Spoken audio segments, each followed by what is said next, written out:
উসমান রাদিয়াল্লাহু তাআলা আনহু শহীদ হয়ে যাওয়ার পর খলিফার দায়িত্ববান হযরত আলী রাদিয়াল্লাহু তাআলা আনহু, আলী রাদিয়াল্লাহু তাআলা আনহুকে নির্মমভাবে আলী রাদিয়াল্লাহু তাআলা আনহুকে শহীদ করা হয়েছে। আলী চলে যাওয়ার পর হযরত হাসান রাদিয়াল্লাহু তাআলা আনহু উনি খেলাফত প্রাপ্ত হয়ে যায়। হাসাইনকে চক্রান্ত করে খাবারের সাথে বিষ মিশাইয়া হাসান রাদিয়াল্লাহু তাআলা আনহুকে দুনিয়া থেকে বিদায় করে দেয়, শহীদ করে দেয়। হাসান চলে যাওয়ার পর দিব্য একজন সাহাবী, বুজুর্গ একজন সাহাবী আমিরে মুয়াবিয়া উনি খেলাফত প্রাপ্ত হয়ে যায়। আমিরে মুয়াবিয়া দীর্ঘ 22 বছর রাজত্ব করেছে। 22 বছর রাজত্ব করার পরে যখন বৃদ্ধ হয়ে গেল, মুমূর্ষ অবস্থায় চলে গেল। আমিরে মুয়াবিয়ার এক ছেলে ছিল, তার নাম হইল ইয়াজিদ। নাম কি? ইয়াজিদ। এবার আমিরে মুয়াবিয়া দুনিয়া থেকে তো চলে যাবে, এখন ওনার খেলাফত কে বহন করবে, কে খেলাফত পাবে? আমিরে মুয়াবিয়া ওনার দলের লোকেরা বলে যে আপনারই সন্তান আছে, সে তো খেলাফত প্রাপ্ত হইতে পারে, দেশ শাসন করতে পারবে, তাকে খেলাফত দেয়া দেন।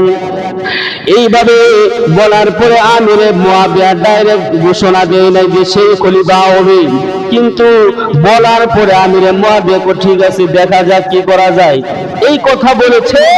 এবার আমিরে মুয়াবিয়া মৃত্যুর পরে চলে যাওয়ার পরে ইয়াজিদ হয়ে যায় সে খলিফা। কে হয়ে যায়? ইয়াজিদ হয়ে যায় খলিফা। ইয়াজিদ নামাজ পড়তো, টুপি ছিল, পাঞ্জাবি ছিল, তাহাজ্জুদ গুজারি ছিল, কিন্তু তার কিছু খারাপ বদ অভ্যাস ছিল। সে মদ পান করত। কি পান করত? মদ পান করত। আরো কিছু তার খারাপ চরিত্রের ভিতরে আরো খারাপ কিছু দিক আছে। এবার ইয়াজিদ যখন খলিফা হয়ে যায়, খলিফা হয়ে যাওয়ার পরে আবার কুফাবাসীরা সবাই তারে খলিফা মানে না, উম্মত করে আমরা খলিফা মানব না। এবার কুফাবাসীরা চিন্তা ভাবনা করলো ইয়াজিদকে আমরা খলিফা হিসেবে গ্রহণ করব না। এবার ওই কুফাবাসীরা একটা না দুইটা না 300 থেকে 350 চিঠি পাঠাইল হযরত হুসাইন রাদিয়াল্লাহু তাআলা আনহুর কাছে। ও হুসাইন, তুমি চলে আসো, কুফায় চলে আসো, তুমি আসলে তোমার খেলাফত তোমার দান করা হবে, তোমাকে খলিফা বানানো হবে, তোমাকে রাষ্ট্রের ক্ষমতা দেওয়া হবে, তুমি খেলাফত পাওয়ার যুক্ত উপযুক্ত, তুমি চলে আসো। চিঠি দিছে কয়শো? 300 থেকে 350 চিঠি দিছে হুসাইনকে কুফায় নেওয়ার জন্য। মানে কুফাবাসীরা সবাই ইয়াজিদকে খলিফা মানে না, কারণ তার চরিত্রের ভিতরে ভেজাল আছে, এই জন্য তারা মানে না। হুসাইন রাদিয়াল্লাহু তাআলা আনহু 300 থেকে 350 চিঠি পাওয়ার পর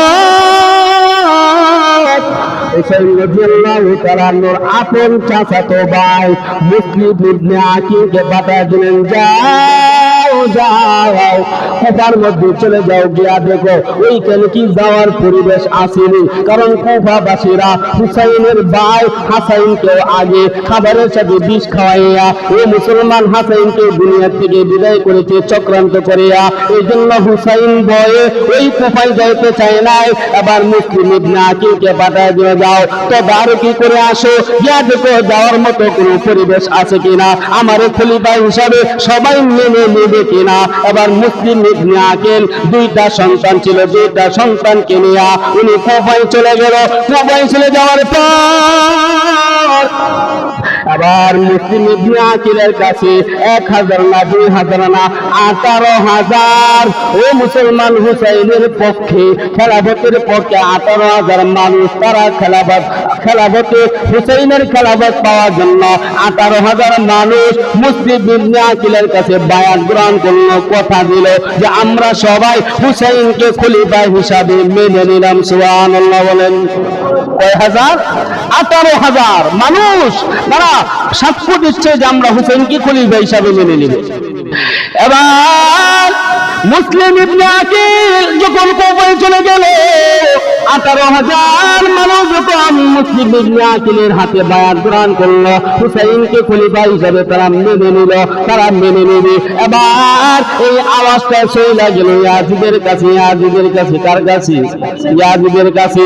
ইয়াজিদ এবার ডাক দিয়া কয়, ওই কুফার গভর্নর ছিল নুমান। নুমান এবার ওই নুমানও ছিল ওই হুসাইনের পক্ষে। সুবহানাল্লাহ বলেন। এবার উবাইদুল্লাহ ইবনে জিয়াদ, উবাইদুল্লাহ ইবনে জিয়াদ ইয়াজিদের কাছে গিয়া বলে, ও খলিফা, ওই কুফার গভর্নর যিনি নুমান ইবনে সাবাব, ওই নুমান সে তো হুসাইনের পক্ষে। মুসলিম ইবনে আকিল এসে কুফার 18,000 মানুষের হুসাইনের খেলাফত তারা গ্রহণ কইরা নিছে। 18,000 মানুষ এইভাবে যদি গ্রহণ কইরা নেয় তাহলে তো আপনার আর কেউ খলিফা মানবে না। তাড়াতাড়ি মুসলিম ইবনে আকিলকে হত্যা করেন। এবার ইয়াজিদ ডাক দিয়া বলে, উবাইদুল্লাহ ইবনে জিয়াদ, যাও আজ থেকে ওই নুমানের গভর্নর তার পদটা বাতিল কইরা দিলাম, তোমারে গভর্নর বানায় দিলাম। উবাইদুল্লাহ ইবনে জিয়াদ এবার কুফার গভর্নর বানায় দিল। বানায় দেওয়ার পর ইয়াজিদ এবার ডাক দিয়া বলে, যাও যাও ওই মুসলিম ইবনে আকিল তারে যেখানে পাইবা সেখানে হত্যা করবা, সেখানে কতল করবা। এবার 18,000 সৈন্য নিয়া কোন বর্ণনায় 6,000, 18,000, 20,000 বর্ণনায় আসে 18,000, 20,000, 6,000 সৈন্য নিয়া এবার উবাইদুল্লাহ ইবনে জিয়াদ চলে আসলো মুসলিম ইবনে আকিলকে মারার জন্য। এবার মুসলিম ইবনে আকিলকে দেখে একটা মসজিদ থেকে নামাজ পড়িয়া বের হইতেছে। বের হওয়ার সময় মুসলিম ইবনে আকিলকে শহীদ কইরা দিল। আমার দুইটা সন্তান, মুসলিম ইবনে আকিলের দুইটা ছোট্ট ছোট্ট বাচ্চা, বাবার শহীদ দেখে, বাবার মৃত্যু দেখে এবার দুইটা সন্তান দৌড়াইয়া পালানোর জন্য চেষ্টা করতেছি।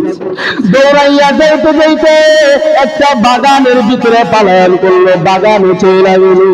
এবার ওই বাগানের মালিক সন্ধ্যার সময় বসে বাগানের ভিতরে ছোট ছোট বাচ্চার আওয়াজ শোনা দেয়, কান্নার আওয়াজ। এবার ওই মালিক, ওই বাগানের মালিকের নাম ছিল হারেস। হারেস ডাক দিয়া কয়, তোমরা কারা? কয়, আমার বাবারে ওই কুফাবাসীরা তারা হত্যা করেছে, শহীদ করেছে, আমাদেরকে মেরে ফেলবে। তাড়াতাড়ি আমাদের দুই ভাইকে মদিনায় যাওয়ার জন্য একটু ব্যবস্থা কইরা দেন। আবার হারিজও ছিল ওই ইয়াজিদের দলের লোক। এই কথা বলার পর সাথে সাথে ওই শিশু দুইটা বাচ্চারে ওইখানে তারা শহীদ কইরা দিল। শহীদ করে দেওয়ার পর উবাইদুল্লাহ ইবনে জিয়াদ একটা চিঠি লিখে পাঠাইছে মুসলিম ইবনে আকিলের পক্ষ থেকে, এবার আসতে পারেন, কুফার মধ্যে কোনো সমস্যা হবে না। এবার হুসাইন রাদিয়াল্লাহু তাআলা আনহু ওই চিঠি পাইয়া হুসাইন রাদিয়াল্লাহু তাআলা এবার রওনা হয়ে গেল, কুফায় চলে যাবে। এবার আব্দুল্লাহ ইবনে আব্বাস, আব্দুল্লাহ ইবনে জুবায়ের ডাক দিয়া বলে, হুজুর আপনি যাবেন না, আপনি যাবেন না, কারণ কুফাবাসীর চরিত্রের ব্যাপারে আমাদের ভালো করে জানা আছে। আপনারে ভালো করে আপনারে নিয়ে যাবে, নেওয়ার পরে আপনারে তারা শহীদ করবে, আপনারে হত্যা করবে, আপনি যায়েন না। মদিনাবাসীরা তাকে বাধা দিল।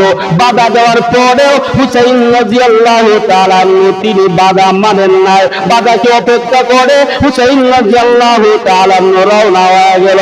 শান্ত হইল 70 থেকে 72 জন সঙ্গী। কয়জন? 70 থেকে 72 জন।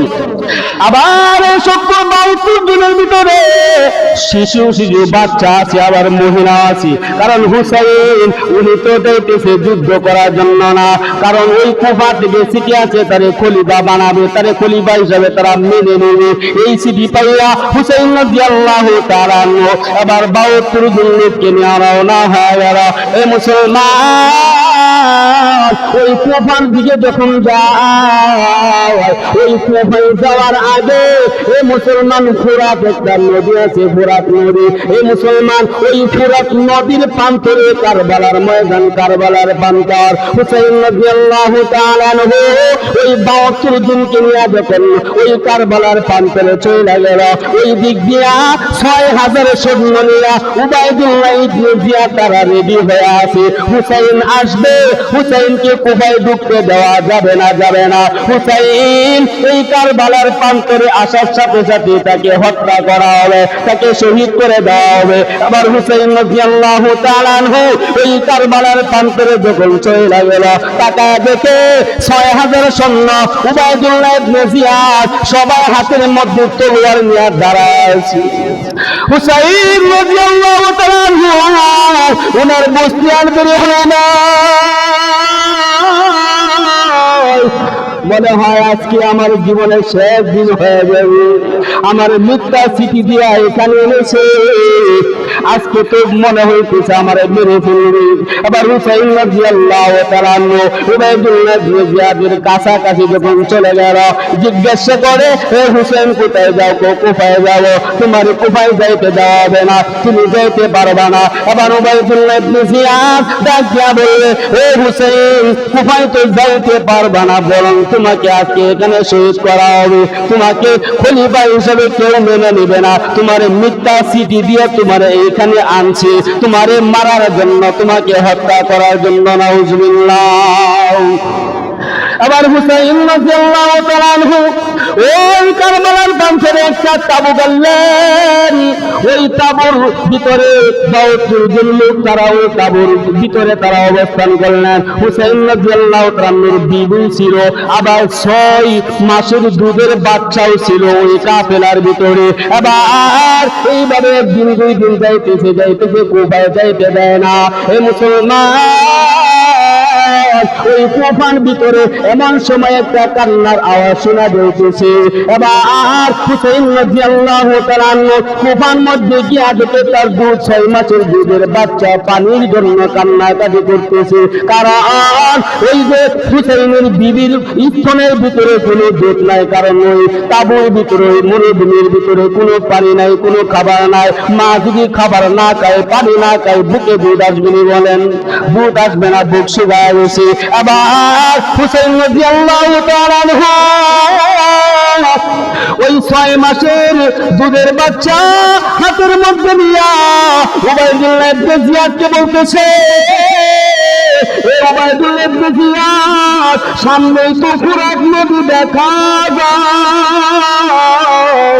একটু ফুরাত নদীর কাছে আমার যেতে দাও। আমার ৬ মাসে দুধের বাচ্চা পানির পিপাসায় মৃত্যু হয়ে যাইতেছে। উবাইদুল্লাহ ইবনে জিয়াদ একটু পানির ব্যবস্থা করে দাও। এবার উবাইদুল্লাহ ইবনে জিয়াদ ডাক দিয়া বলে, না না, তোমার সন্তানকে পানি দেওয়া যাবে না, পানি দেওয়া যাবে না। এবার হুসাইন রাদিয়াল্লাহু তাআলা আনহু দুধের বাচ্চাটা হাতের মধ্যে নিয়ে যখন ওই কাফেরদেরকে দেখাইতেছে, এবার ওই কাফেররা এমন একটা তীর মারছে,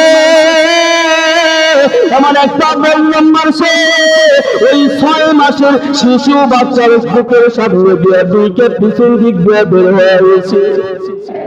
আবার দুধের বাচ্চা সাথে সাথে শহীদ হয়ে গেল।